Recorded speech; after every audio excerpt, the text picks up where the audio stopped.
Welcome friends! It won't come as any surprise that as an 8-year-old child back in 1987, two of my favourite things in life were wrestling and playing 8-bit games on my home computer.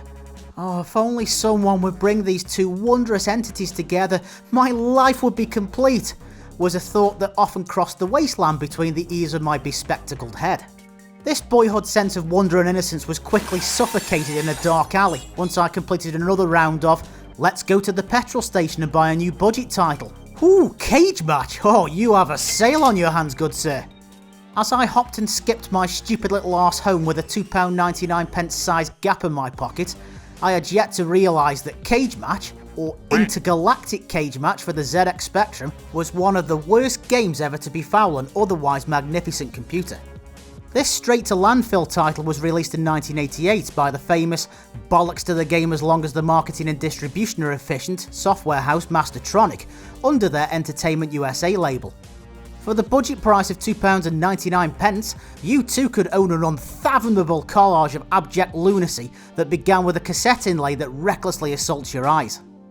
I always like to consider the cassette inlay of any budget game as a 3-tier gaslighting exercise aimed at any potential customer they wish to quickly defraud. The first tier brings us to the front cover artwork, an entity usually farmed out to the cheapest random dribbling hack they could dredge up from their nearest canal. And having looked at this egregiously inaccurate front cover, a few nitpicks come to mind. For a start, only 2 badly coordinated participants are allowed to mindlessly flail at one another in each match, and the human audience has been sent to the nearest death camp on Epsilon 6 to be swiftly replaced with a cabal of whatever in the name of Cthulhu these things are meant to be, including this hapless spectator with an oversized map pin driven 16 inches into his skull. Finally, this referee has assumedly been fired from a cannon headfirst into a wood chipper, as he's nowhere to be seen in the game. This may be a good thing judging by the creepy depiction of whatever the hell he's doing on the cover. This wrestler's name's Bob, spelled with a big brown O.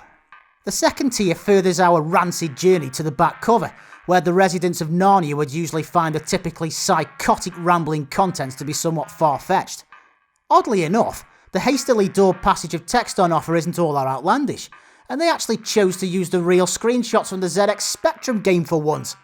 However, this almost alien act of altruism is savagely annihilated once we glance upon the third tier, the inside of the front cover, a seemingly odd place for Mastertronic to conceal what amounts to the creme de la creme of their nonsensical and utterly unrepresentative claptrap. One thing omitted from this feverish cavalcade of words is any reference to the sound, which is a shame really, seeing as the beeper belches on offer make as much sense as a multi-spouted tactical teapot. Set amongst the vast array of 3 sounds on offer, we have a punch sound, the other punch sound, and the being molecularly disintegrated through the floor sound should you have the audacity of losing a match, which you will, constantly. Onto the graphics, and our first paragraph of nonsense shows some purely accidental self-awareness, as it refers to the 6 completely anonymous and barely controllable somethings as the meanest, ugliest characters you could possibly imagine. This stellar omen to truth-telling can be conveniently used to summarise the entire graphical hallucination we see before us. For instance, when the likes of this scorekeeping bar have 3 times the amount of colour to that of the game's entire playfield, you get the distinct impression that the game was thrown together 13 seconds before the cassette duplication equipment was booked for the same afternoon.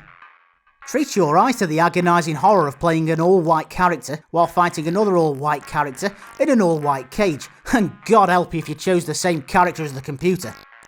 When we considered the gameplay on offer, I've always stubbornly harboured the crazy notion that gameplay would involve a level of competent interactivity with the game itself. In short, Cage Match has all the worthwhile interaction capabilities of nailing a ghost to the vague memory of the shadow formed by a passing meteorite. However, through no fault relating to their true intentions, this second paragraph of blithering madness has our backs covered once again. Our opponents are certainly pretty tough to beat, or more accurately, nigh on impossible thanks to the game's utterly bugger control scheme.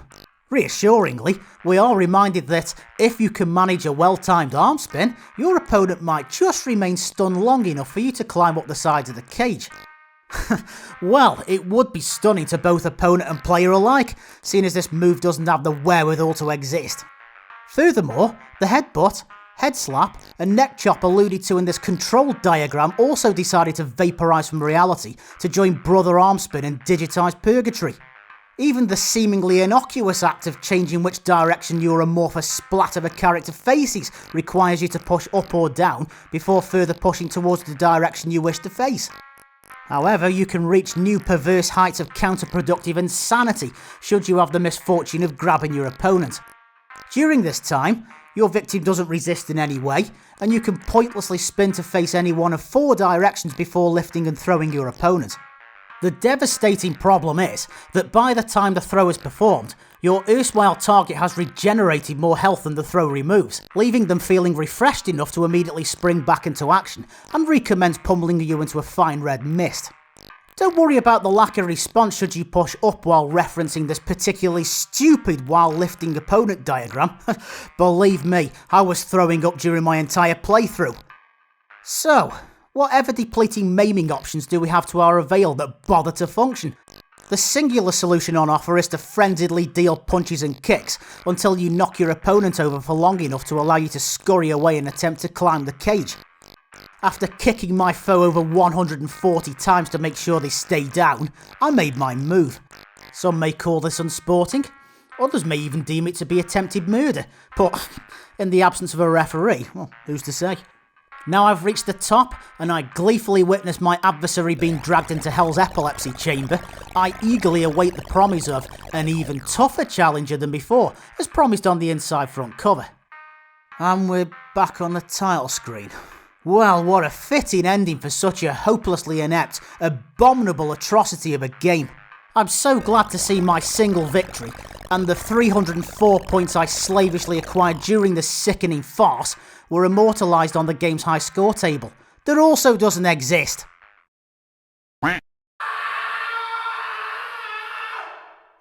So, what did the magazines of the day think of this contemptible feculent sputum? Well, shockingly, your Sinclair awarded Cage Match a vaguely sensible 4 out of 10.